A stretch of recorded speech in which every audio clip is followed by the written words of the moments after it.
Kunjabihari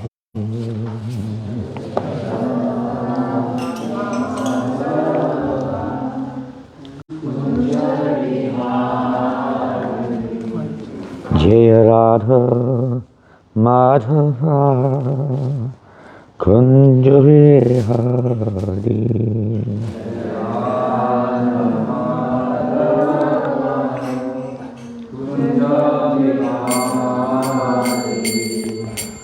Gopi Janavallabha Girivaradhari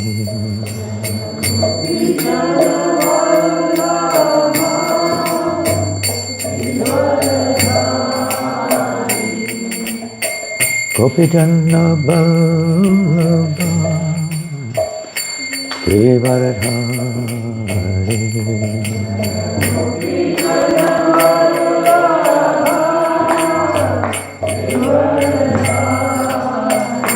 Yasodanandana Bhajajanaranjana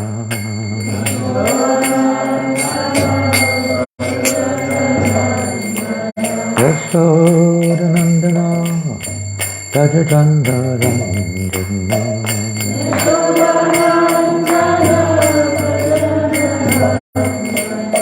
Yasodanandana Bhajajanaranjana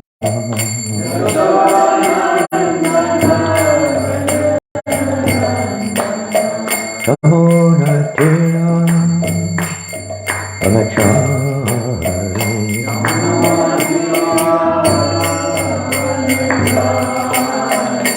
Yamunatira Brahmachari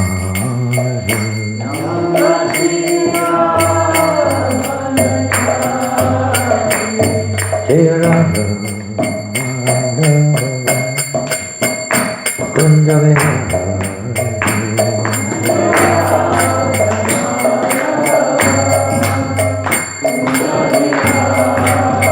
Jaya Radha Madhava Kunjabihari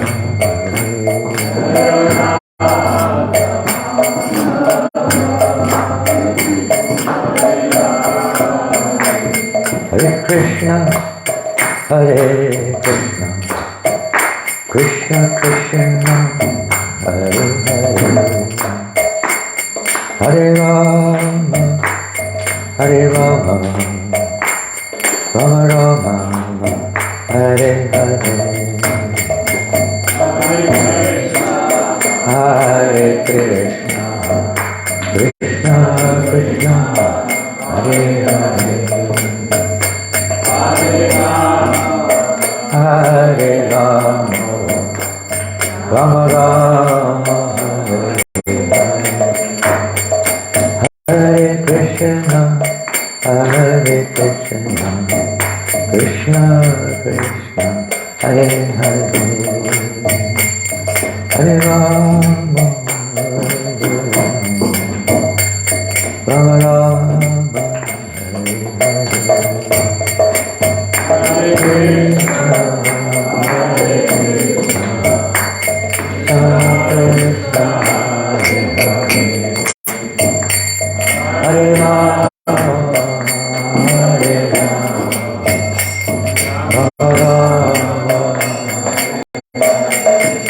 Hare Krishna Krishna Krishna Hare Hare Hare Rama Hare Rama Rama Rama Hare Hare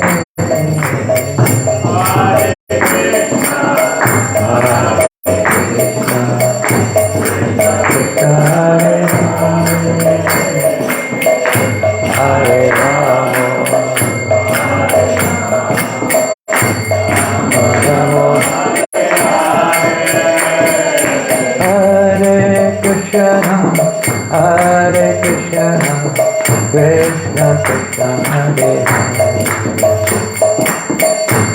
Hare Rama Hare Rama Rama Rama Hare Hare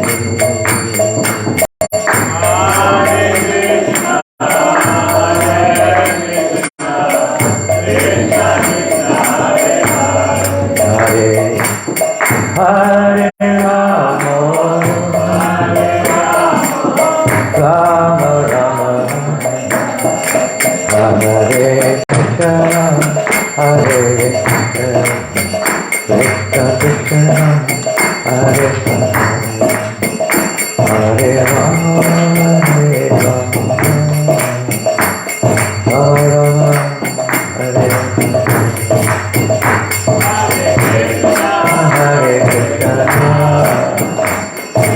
Krishna Hare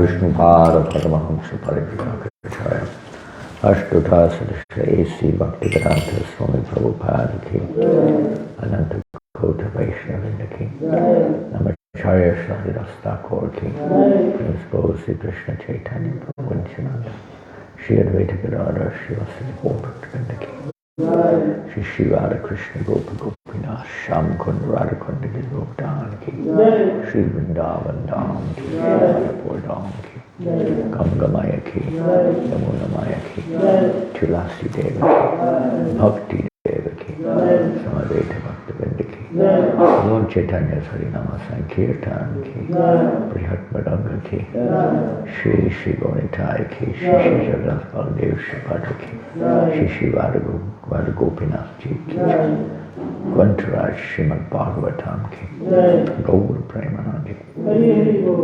All glories to the Assembly. All glories to the Assembly. All glories to the Assembly. All glories to Sri Guru Rangaranga. All glories to Sri Prabhupada. Nama Om Vishnu Padaya Krishna Prasthaya Bhutale Srimati Bhaktivedanta Swaminiti Namani. Namaste Saraswati Deva Mukundamani Vicharani Namaste Sanyavadi Pasticharishani. Panchakalpadrubhischa Kripasindhubhyavicha Pavnebhyo Vaishnavebhyo Namo Namaha. Which verse are we on today? 3:24-39. Canto 3, we're reading from the chapter Renunciation of Kardama Muni. Canto 3, chapter 24, text number 39. Om Namo Bhagavate Vasudevaya. Om Namo Bhagavate Vasudevaya. Om Namo Bhagavate Vasudevaya. Om Namo Bhagavate Vasudevaya. Om Namo Bhagavate Vasudevaya. Om Namo Bhagavate Vasudevaya. Did you inform the group about the class going on online? Yeah. Okay. Mam Atmanam Svayam Jyoti Sarva Bhuta Guha Ashayam Atmani Eva Atmana Viksha Vishokaha Abhayam Richasi Mamatmanam Svayam Jyoti Sarvabhuta Gahashayam Atmanyevatmana Viksha Vishoko Bhayam Richasi Mamatmanam Svayam Jyoti Sarvabhuta Gahashayam Atmanyevatmana Viksha Vishoko Bhayam Richasi Mamatmanam Svayam Jyoti Sarvabhuta Gahashayam Atmanyevatmana Viksha Vishoko Bhayam Richasi. Vishokabhayam Richasi. Mamatmanam Swayam Jyoti. Mamatmanam Swayam Jyoti. Sarvabhuta Guhasayam. Sarvabhuta Guhasayam. Atmanevatmana Vikshya. Atmanevatmana Viksha. Vishokabhayam Richasi. Vishokabhayam Richasi. Mamatmanam Swayam Jyoti. Mamatmanam Swayam Jyoti. Sarvabhuta Gunashayam. Sarvabhuta Guhasayam. Atmanevatmana Vikshya. Atmanevatmana Viksha. Vishokabhayam Richasi. Vishokabhayam Richasi. Mamatmanam Swayam Jyoti. Mamatmanam Swayam Jyoti. Sarvabhuta Guhasayam. Atmanevatmana Viksha. Vishokabhayam Richasi. Try to get the up and down correct if you can. Some are not listening or don't know quite, but try to follow if you can. Ladies. Mamatmanam Swayam Jyoti. Mamatmanam Swayam Jyoti. Sarvabhuta Guhasayam. Sarvabhuta Guhasayam. Atmanevatmana Viksha. Atmanevatmana Viksha. Vishokabhayam Richasi. Vishokabhayam Richasi. Mamatmanam Swayam Jyoti. Mamatmanam Swayam Jyoti. Sarvabhuta Guhasayam. Sarvabhuta Guhasayam. Atmanevatmana Vikshya. Atmanevatmana Viksha. Vishokabhayam Richasi. Vishokabhayam Richasi.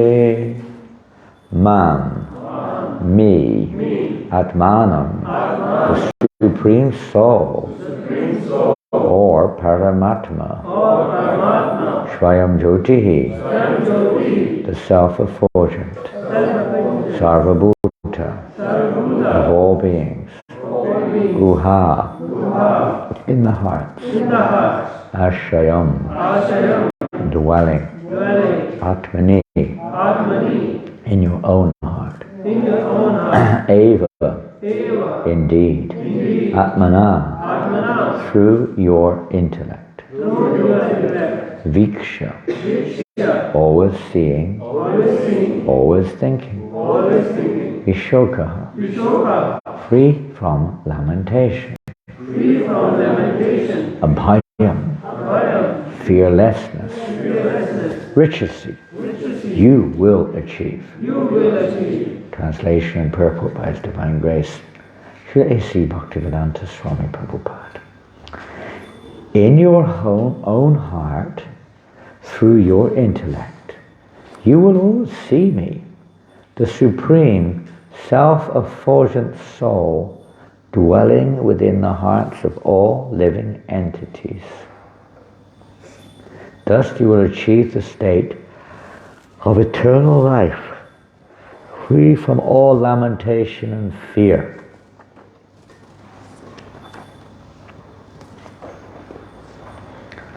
So, Krishna is speaking to Kardama Muni, and Prabhupada writes in the purport, people are very anxious to understand the absolute truth in various ways, especially by experiencing the Brahma Jyoti, or Brahmana effulgence, by meditation and by mental speculation. Of course, the majority of people may not be exactly conscious of this. And indirectly, you could say they're trying to understand the absolute truth through speculation and experimentation. Not so much through meditation. We're talking in general here. Scientific experimentation, philosophical speculation are quite common.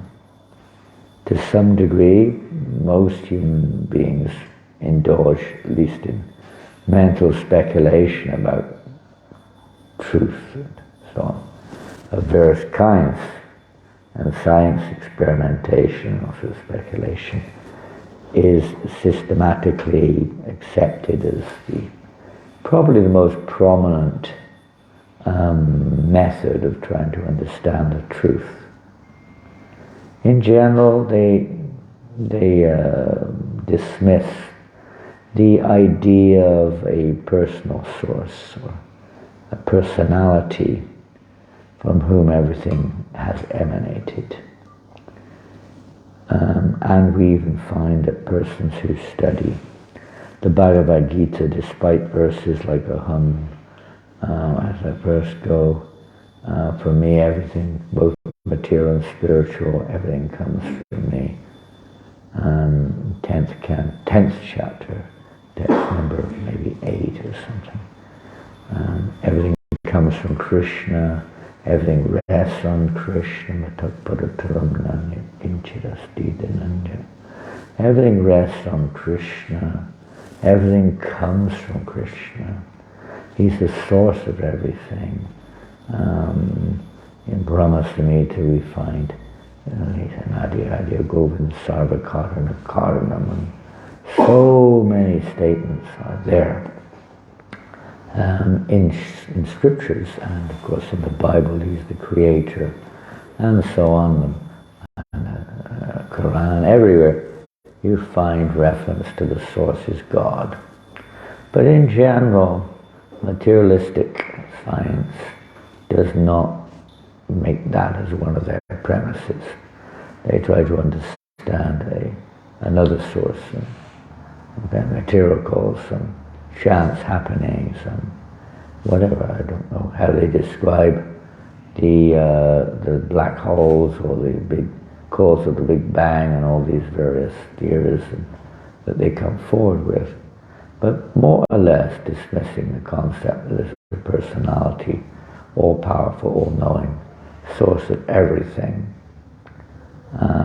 which is actually the cause of all causes, and he who has no cause. This is a very difficult concept to accept. Everything within our view has a cause, and in a sense we also have a cause, but the Absolute has no cause. It is the cause of all causes, and has existed eternally beyond and above the manifestations of the universes, so on and so forth.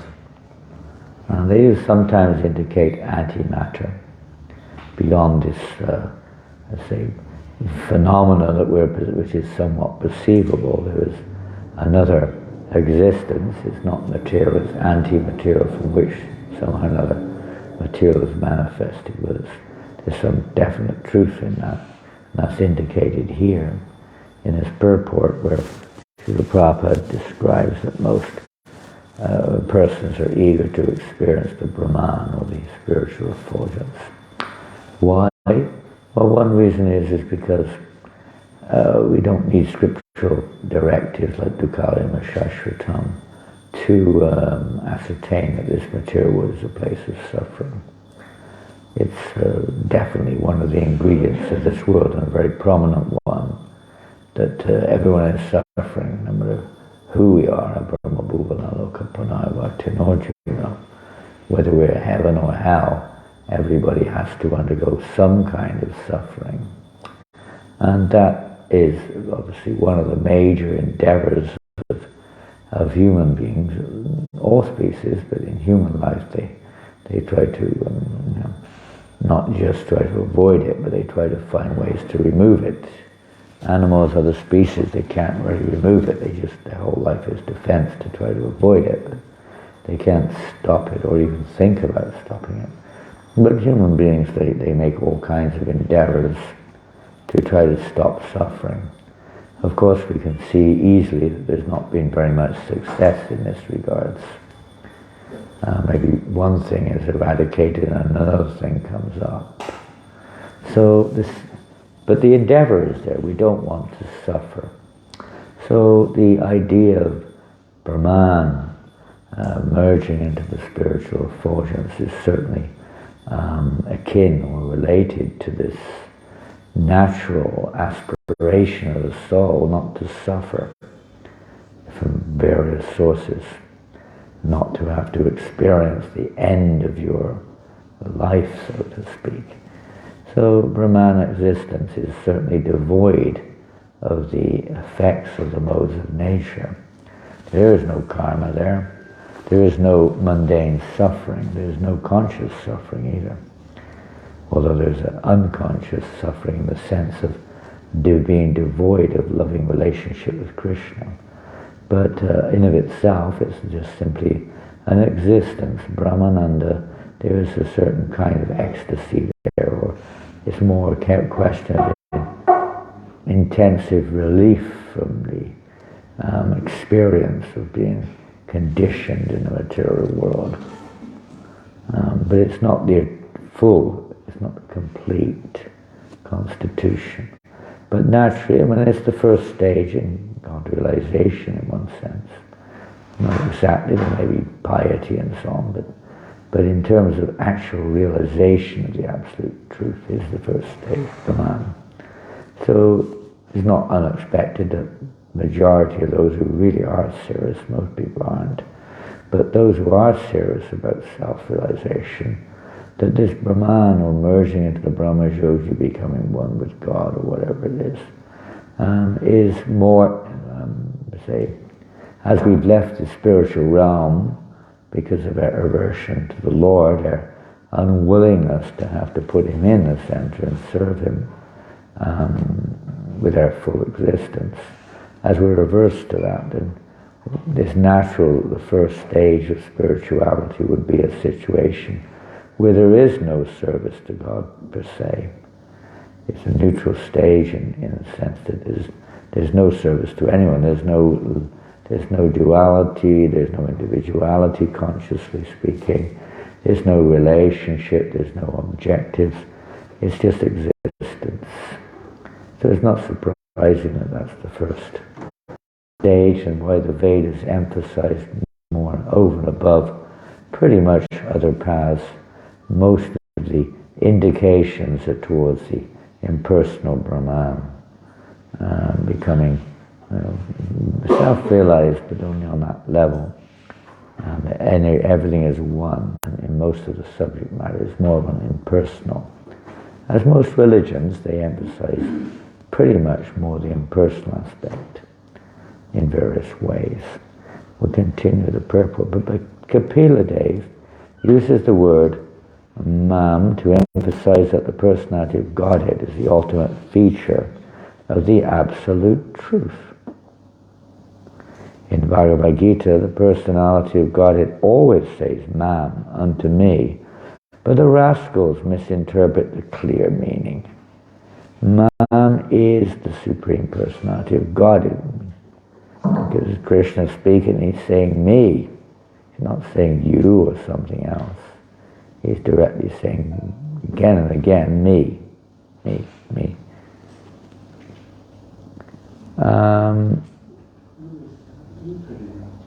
If one can see the Supreme Personality of Godhead as He appears in different incarnations and understand that He has not assumed a material body, but is present in His own eternal spiritual form, then one can understand the nature of the personality of Godhead.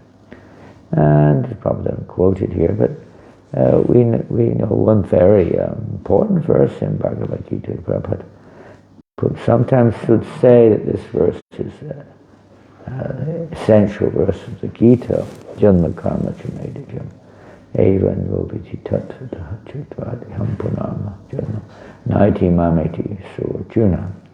The one who understands this transcendental nature of the Supreme Personality of Godhead does not, again, he's in control of everything, does not again take birth in this material world, but attains to the spiritual realm. Just through this understanding, it will be samadhyayat madhudamishwari, that Krishna does not assume a material form. Krishna appears in his original transcendental form, beyond and above the three modes of nature.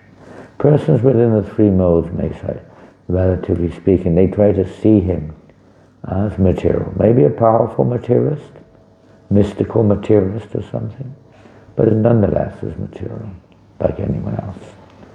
They don't have any a vision or understanding of Krishna. They don't have the means to understand him, because they're looking through material vision. Krishna cannot be understood at Daksha Krishna Namadi, the Baba Dvaimendra. The Supreme Lord cannot be understood with blunt material senses. It's only when the senses become purified by the process of hearing and chanting particularly, that as one's senses become purified, Krishna reveals himself. He's not seen in the Hampakasha Sarvasha. He's not seen by the materialistic persons, nor by those who have this intention to merge into the Brahman.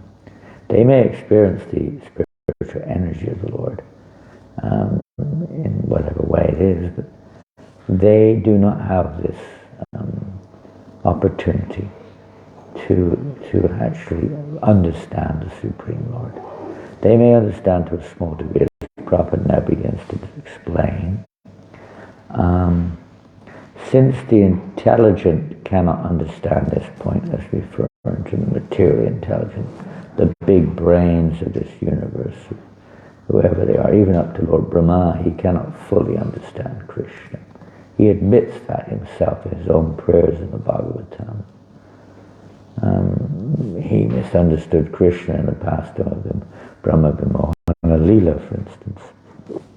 Krishna is not easy to understand. The Absolute cannot be understood with material senses, and it's only if the Absolute reveals himself is it possible for the jiva to grasp, and that is only up to a certain extent. No one can fully understand Krishna. Even Krishna himself is ever expanding his own knowledge of his own self. There's this transcendental competition going on between Krishna and his actual character, qualities, pastimes, etc., and his own knowledge or cognizance of them. It's ever increasing. So who could understand fully?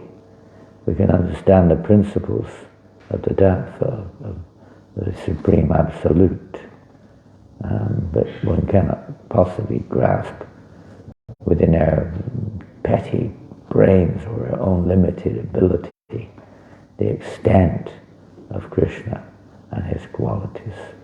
It's not possible. One would have to have the same capacity as Krishna in order to do that. And that's Mayavad again. They want to become one with God like that. Simply by seeing the form of the Lord as he presents himself by his own internal potency as Krishna or Ram or Kapila, one can directly see the Brahma Jyoti, because the Brahma Jyoti is no more than the effulgence of his bodily luster. And then Prabhupada gives this famous example to illustrate this. Since the sunshine is the luster of the sun planet, by seeing the sun one automatically sees the sunshine. But by seeing the sunshine, I don't probably doesn't mention it here, but just seeing the sunshine doesn't mean we see the sun. We're seeing the energy of the sun. And just by seeing the sun doesn't mean we're seeing the personality of the sun god either. We're seeing his form, you could say, in the sense of the sun globe, although we can hardly see it because of the effulgence to become blinded. But we can see the sunlight. And then we often say, oh, the sun is shining in my room, but it's the light of the sun. So the Brahma Jyoti is the energy of the Supreme Brahmanohi Pratishtaham, is coming from Krishna, resting on Krishna.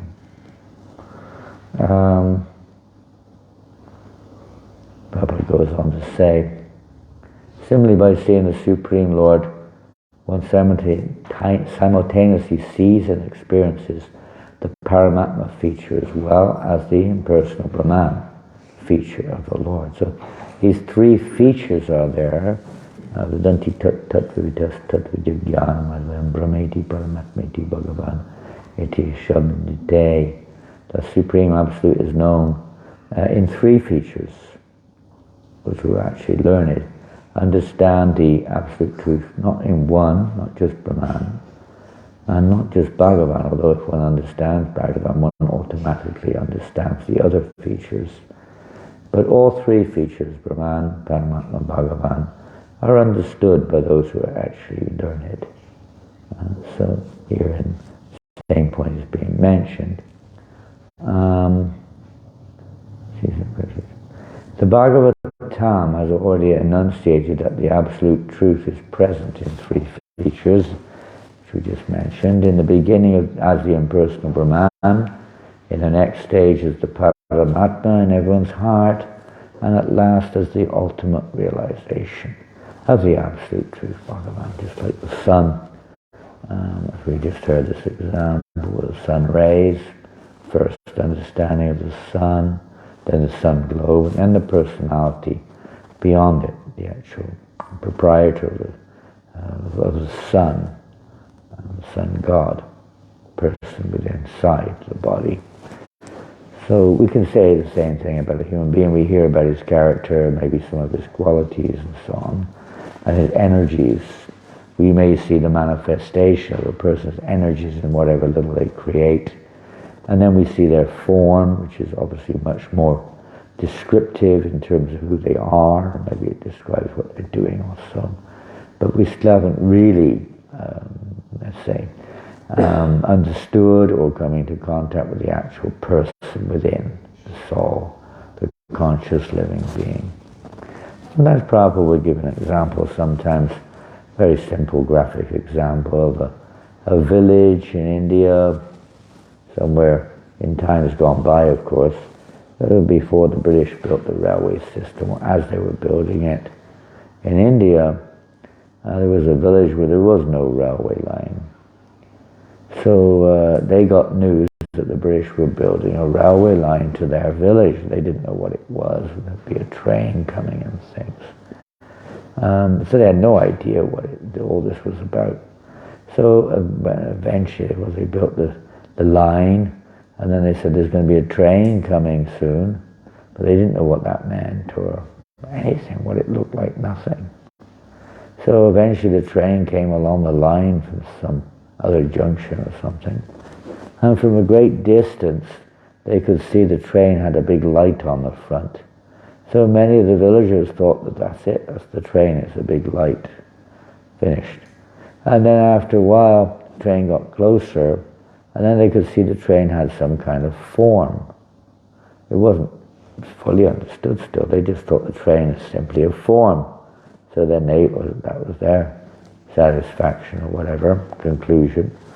And then the train got right to the village, and lo and behold, not only was it a light on the front, not only were there many carriages with so many windows and wheels and this and that, but there were people, hundreds of people were coming out of the train. And people were, oh, it's not just a light or just a form, it's a carrier also. There's living entities, countless living entities in the train.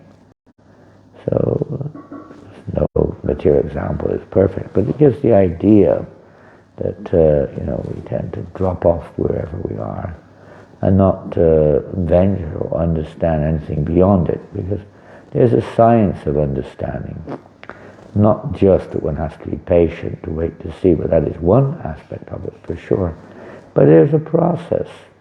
There's a process of understanding the nature of the Absolute Truth, which Krishna briefs in the Bhagavad Gita, expands more upon in Bhagavatam, and gives a living example within Chaitanya Charitamrita of the process of understanding the Absolute Truth in full. In the Bhagavad Gita, Krishna says, one who knows me, without doubt as the Supreme Personality of Godhead, is understood to be the knower of everything. Because Krishna is Vedanta Krit Vedavid Eva Chaham. Vedasya Saviraham Eva Vedyo Vedanta Krit Vedavid Eva Chaham. He's the source. He's to be, all the Vedas come from him, but the Vedas are for knowing him. So one who knows him is to understood to be the knower of everything, because Krishna is everything. It's not everything it's not that just everything rests upon him. He is in reality everything. Nothing exists outside of Krishna in reality. It appears to, but it doesn't. It's all his energy. Everything is Krishna's energy. Everything that exists is Krishna's energy. So there's simple understandings like that, but they're part of the understanding of the absolute truth, part of the process of realization. And we finished the purport. Where are we? The Bhagavatam has already enunciated the absolute truth, its three features: the impersonal Brahman, the next stage Paramatma in everyone's heart, and at last is the ultimate realization of the absolute truth, Bhagavan, the Supreme Personality of Godhead. One who sees the Supreme Person can automatically realize the other features, namely Paramatma and Brahman, features of the Lord. We've heard already from Prabhupada about the sun personality, but we sometimes probably give another example. If you've got $1 million, you've automatically got 1,000, you've automatically got 100. You don't need a separate endeavor, they're inclusive. So with realization of Bhagavan, naturally his quality, it includes his qualities, it includes his activities, it includes his energies, etc. One automatically has that, but just to understand the energies is not complete. One has to understand the personality also. They're related, they're not complete. The words used here are Vishokubhayam, which is seeing, simply by seeing the personality of Godhead, one realizes everything, and the result is that one becomes situated on the platform where there is no lamentation, no fear. In fact, even on the Brahman, we hear Brahmabhuta Prasanatmana Suchiti Nakamshiti. Even on the Brahman platform, when it comes to the spiritual platform, Brahman no longer hankers or laments. What to speak of one who has realized his position in relationship with Krishna. There's no longer any fear. The Brahmajyoti, although the living entity is not experiencing anything necessarily fearful or miserable of any kind, is not complete. The full nature of the soul is not being manifested.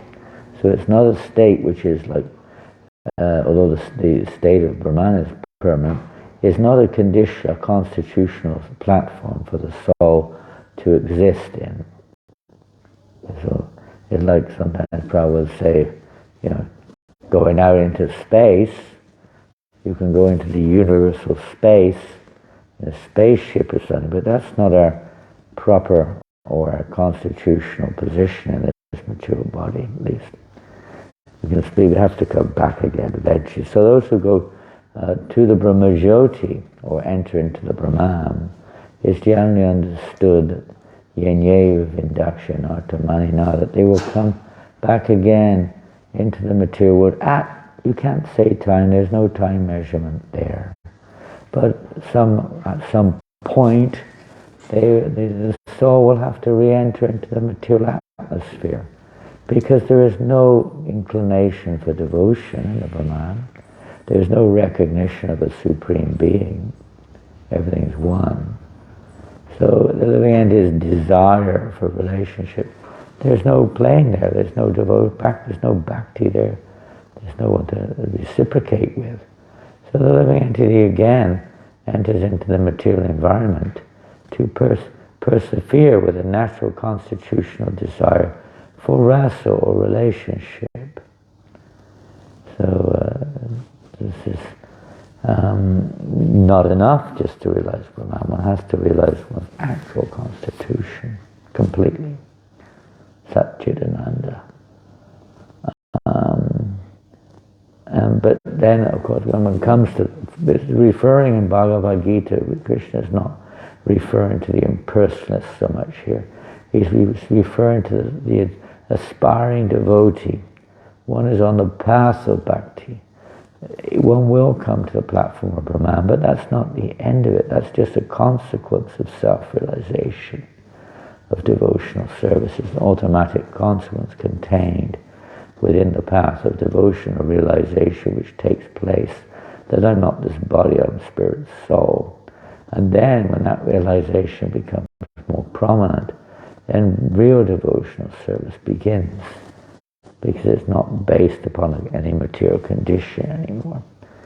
It's not based upon duality or how I feel or whatever was attractive to me.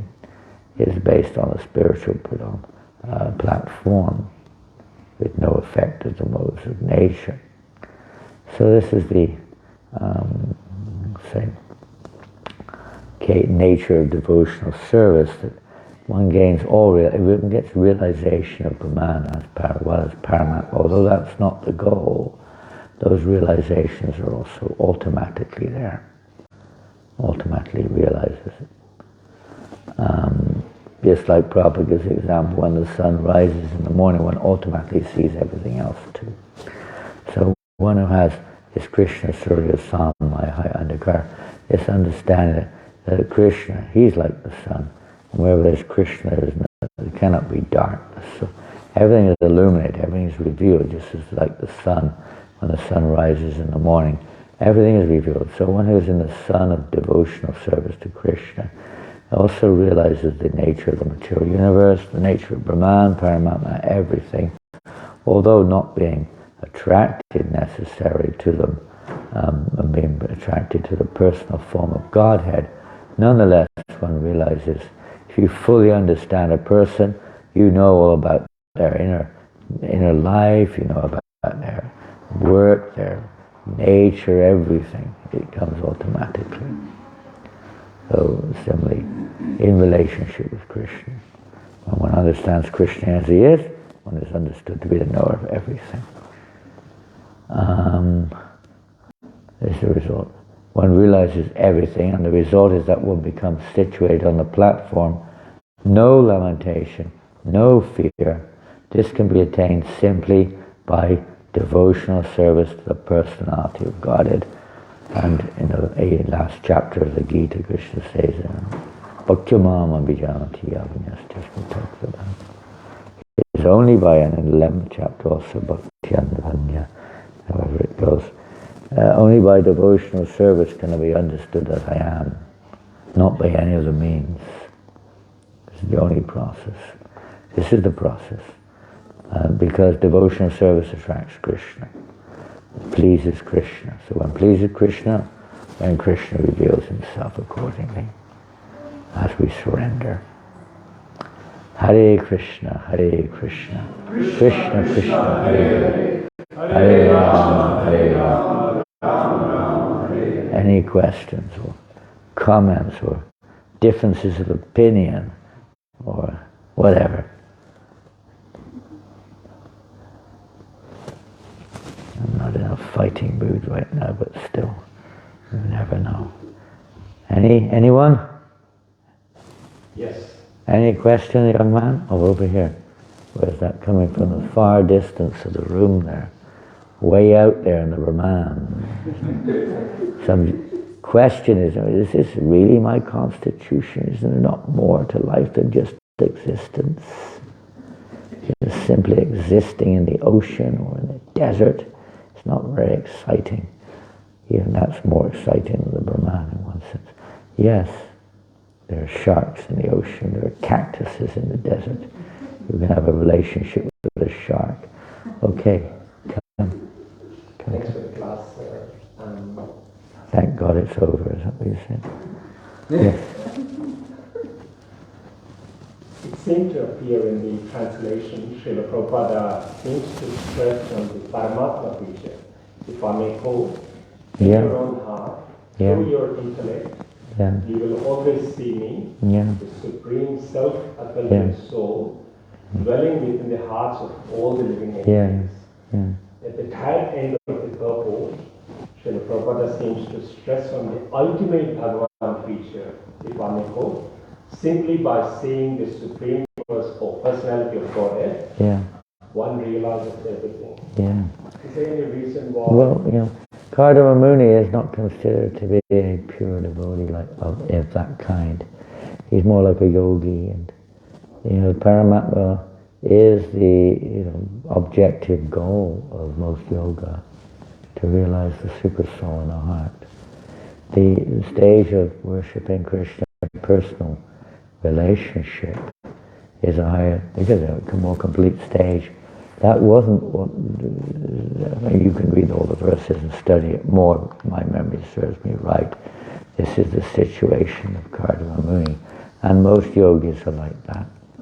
We even see in the second canto of the Bhagavatam, first stages in devotional service, emphasis is even given there, and in the Vedas everywhere, to universal form, understanding the cosmic form of the Absolute, and then the impersonal form. The different stages are there, and step by step by step. So in the path of yoga, it's step by step, but by the one stop, surrender. Prabhupada says it's like going to the top of a building in a lift. All quickly you reach the top. You don't have to go stay floor by floor, but if you walk, you have to go floor by floor by floor by floor. So this is one level. So he's emphasizing this. He's talking to Kardama Muni. He's not talking to Uddhava or whoever. But he's a pure devotee who understands him in full. He's talking to Kardama Muni, that he'll see the object of his meditation, the super soul in his heart, and understand that is at that stage, that's his goal. That's his goal. So Krishna's reciprocating. He's reciprocating for those who are, mundane, etc. He gives them the material understanding. He reveals that as the absolute truth, science and stuff. For those who are impersonalists, the Brahman is the absolute truth. You will see the spiritual effulgence. And he's not going to talk about anything beyond that necessarily, because they're not ready for it. They don't want it. So he's going to give whatever. It certainly is the truth. There's nothing wrong in that. But he's not indicating. But Prabhupada is, of course, those who are actually in knowledge of the absolute truth in full. And it's one of the reasons why Srimad Bhagavatam is spoken, because Srila Vyasadeva himself had put more emphasis upon even Karmakandya, practically speaking, what to speak of impersonal Brahman or localized Paramatma. And certainly what to speak of pure loving devotional service to Krishna, which was not emphasized sufficiently. Bhagavatam is meant to bring us to that point, but also to understand the categories. So we see here different personality, Kardama Muni, and sometimes we hear about other great sages, Kashyapa and others, who may have some kind of, mixture there, or not completely understanding these things. Not that we do either, we're just hearing from. If Prabhupada hadn't said anything in the purport, we would have probably come to the conclusion that the localized Paramatma, that's it. There's nothing beyond. And those who read the 11th canto, 11th chapter of Bhagavad Gita without proper explanation, most of the people, I don't know now if they even get there, but in my generation, most of the persons who read Bhagavad Gita concluded that the absolute truth was the universe, the Virat Rupa. They didn't see beyond that. They didn't catch the personal aspect of Godhead at all. The personal relationship was just a reverential kind of wow, the universal form. You just like revel in the marvel of the cosmic manifestation or something as the absolute, without proper guidance. And even in the realm of relationship with Krishna, there are different sampradayas which emphasize different aspects of relationship with Krishna over and above others.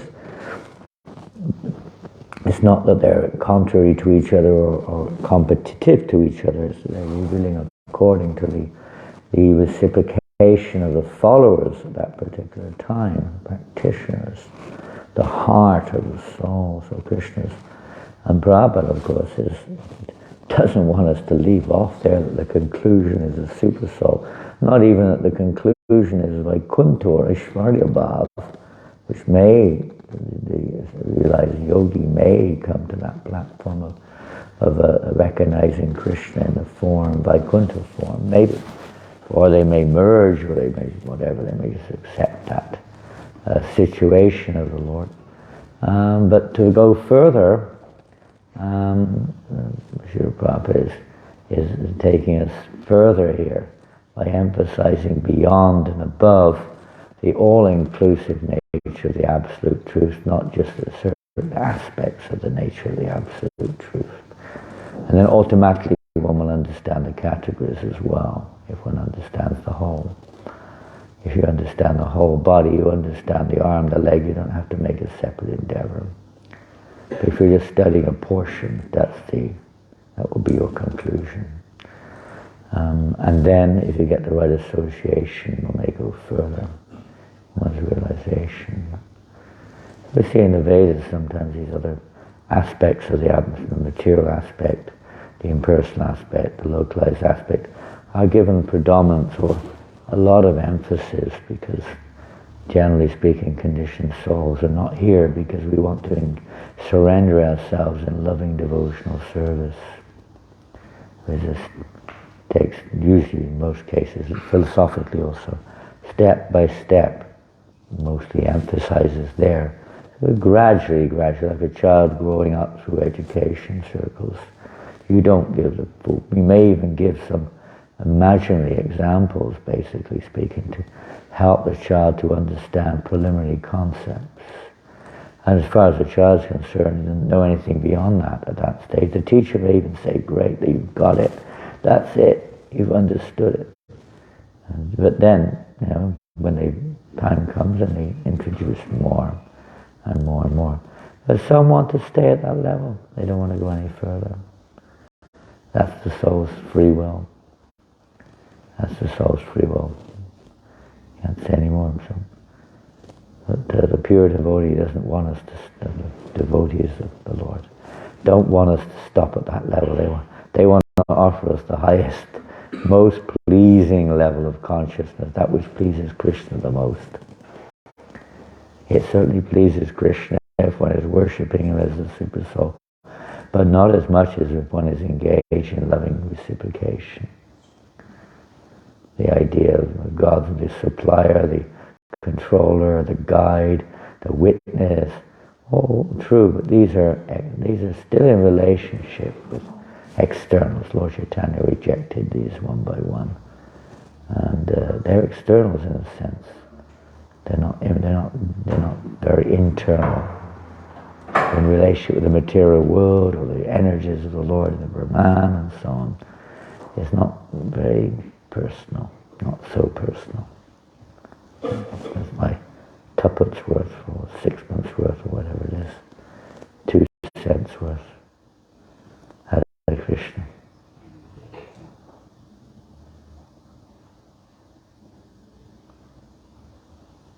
Devotional service, everything is there. Because that's how we understand Krishna in full.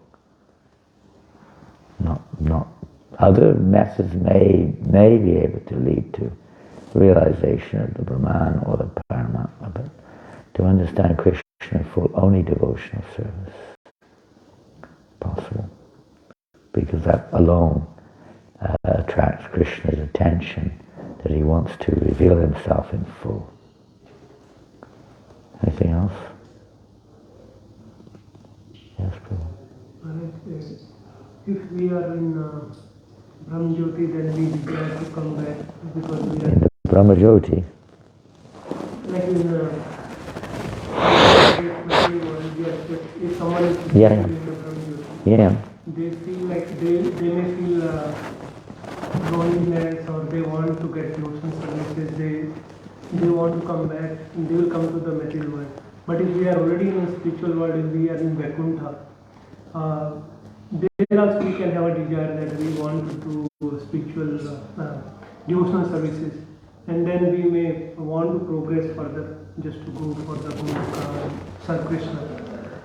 So is that we also need to come back, or that desire is also based on that desire we can go directly to the These things from a material perspective are not really conceivable. It's various, you could say, tattvas, the absolute truth, are not something which can be measured or analyzed like this. When scriptural statements are there, that's one thing. But in terms of and we all, because we have this tendency to see it in relationship to ourselves, when I want, or if I feel like, or this or that. There are other factors involved too. The ultimate aspect is that everything is orchestrated by Krishna. Everything is meant for his pleasure.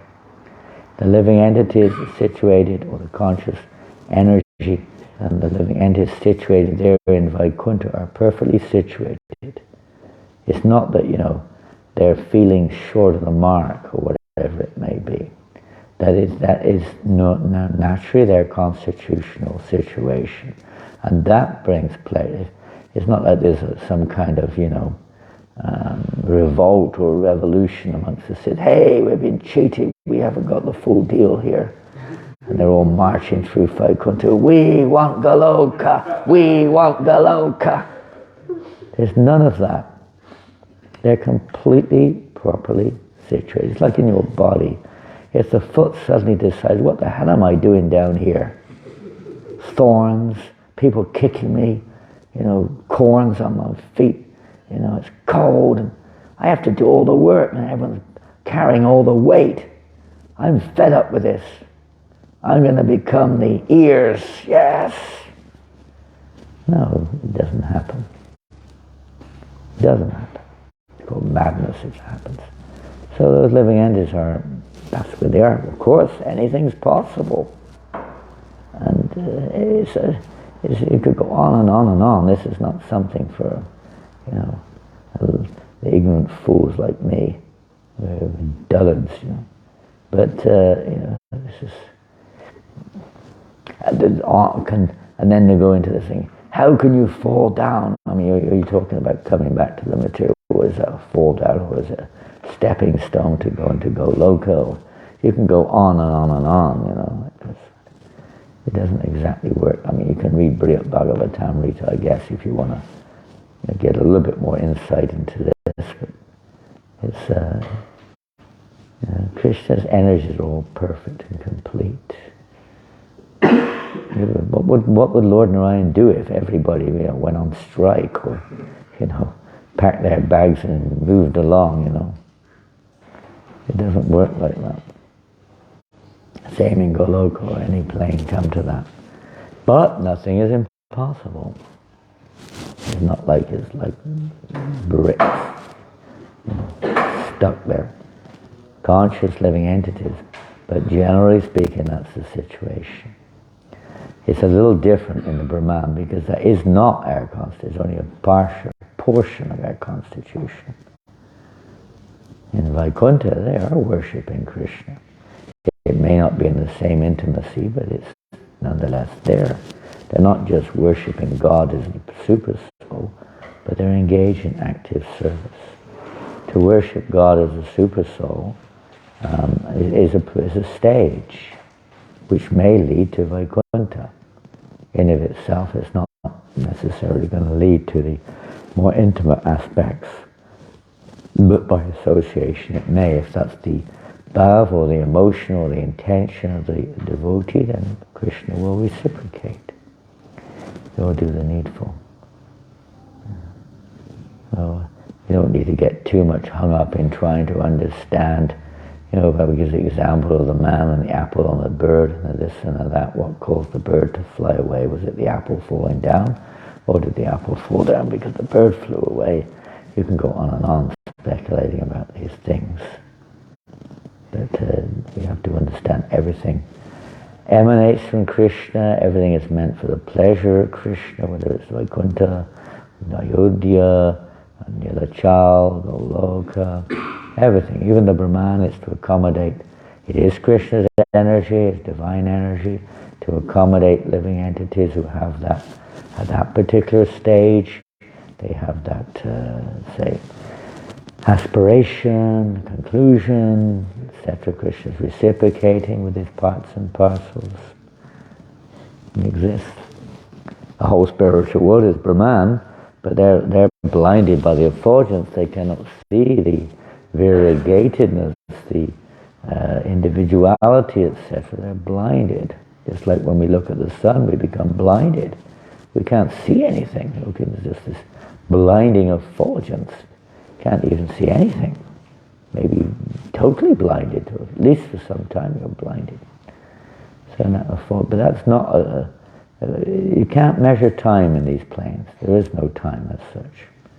It's just a matter of whatever it is.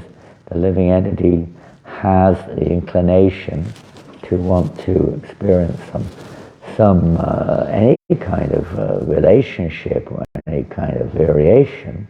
There is nothing there in the Brahmana because they have no inclination, no even awareness of relationship with God. Then one is placed back in the material energy to try to fulfill that inclination. Same thing with the soul coming into the universe. It's not worth thinking, I want to come to Sydney and go surfing on Bondi Beach and go down George Street and have a nice meal in the Indian restaurant, the Chinese restaurant. One is not thinking like that. There's just an inclination of aversion to the very concept of worshipping Krishna in the personal form. Why not me? Self-centeredness. The material world is based on self-centeredness. It's not based on expanding one's loving affection to the Lord. Based on self-centeredness. Forgetfulness of Krishna, envy of Krishna. The pure devotees come into this world sometimes for other reasons. Not with the Krishna's frozen. If somehow or another, someone in the spirit of Vaikuntha goes, again, when it comes to understanding the Absolute, it's not like a geographical maneuver. It's a state of consciousness as well. One is fully engaged in devotional service according to their relationship with Krishna, is experiencing that even in their apparent material condition. It's only apparent.